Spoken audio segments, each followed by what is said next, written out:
എൻ്റെ പ്രിയപ്പെട്ട കൂട്ടുകാരെ, ഇപ്പം നമ്മൾ ഈ കണ്ടുകൊണ്ടിരിക്കുന്നത് ഒരു നമ്മുടെ ബാൽക്കണിയിൽ ചെയ്തിരിക്കുന്ന ഒരു ചെറിയൊരു കൃഷിയാണ്. നോക്കിക്കഴിഞ്ഞാൽ നമുക്ക് കാണാൻ പറ്റും. ഇവിടെ ഇത് എന്ന് പറഞ്ഞാൽ തക്കാളിയാണ്. ഇത് തക്കാളി, ഇത് കഴിഞ്ഞിട്ട് നമ്മുടെ ഇതും തക്കാളിയാണ്, ഇത് പച്ചമുളക്, ഇത് ഇഞ്ചി. ഇത്ര ചെറിയൊരു കൃഷിയാണ് നമ്മൾ ചെയ്തിരിക്കുന്നത്. അപ്പോൾ ഇത് ബാൽക്കണിയിൽ ചെയ്യാൻ പറ്റുന്നൊരു സംഭവമാണ് കേട്ടോ. അപ്പോൾ നമ്മൾ ചെയ്തിരിക്കുന്ന ഇതിൽ നമ്മളിപ്പോൾ ഇത് ബാംഗ്ലൂരിലാണ് നമ്മൾ ചെയ്തിരിക്കുന്നത്. അപ്പോൾ ഇവിടുത്തെ മണ്ണിലിട്ട് നമ്മൾ ചെയ്ത് കഴിഞ്ഞാൽ നമുക്ക് ഇങ്ങനെ ഇതുമാതിരി വളർച്ച കിട്ടില്ല. അപ്പോൾ അതിന് നമുക്ക് ചെയ്യേണ്ട കാര്യങ്ങൾ ഒന്നാമത്തെ കേസ് എന്ന് പറഞ്ഞാൽ നമ്മൾ ചകിരിച്ചോറ് കിട്ടും.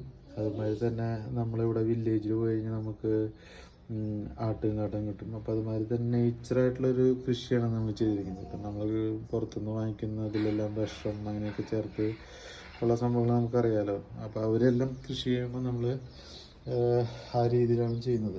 ഇപ്പോൾ നമുക്ക് എന്താ ചെയ്യേണ്ടത്, നമ്മളിപ്പോൾ ഒരു പാവലും ചെയ്തിരിക്കുന്നതാണ്, ഒരു ബക്കറ്റിലാണ് നമ്മൾ ചെയ്ത് വെച്ചിരിക്കുന്നത്.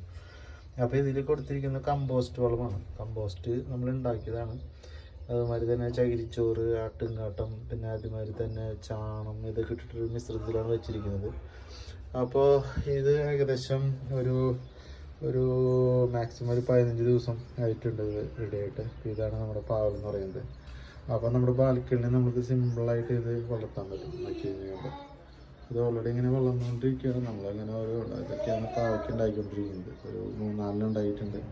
അപ്പോൾ ഇത് മണ്ണൂത്തിൽ നിന്ന് വാങ്ങിച്ചാണ് കേട്ടോ. വിത്ത് മണ്ണൂത്തിൽ നമുക്ക് അവിടെ വിത്ത് സെയിൽസ് കിട്ടും, തൃശ്ശൂർ മണ്ണൂത്തിൽ. അപ്പോൾ അവിടെ വെറ്റിനറി കോളേജ്, അവിടെ നിന്നാണ് വെറ്റിനറി കോളേജ് അല്ല, അവിടെ ഇതിൻ്റെ കാർഷിക സർവീസിൽ വാങ്ങിച്ചാണ്.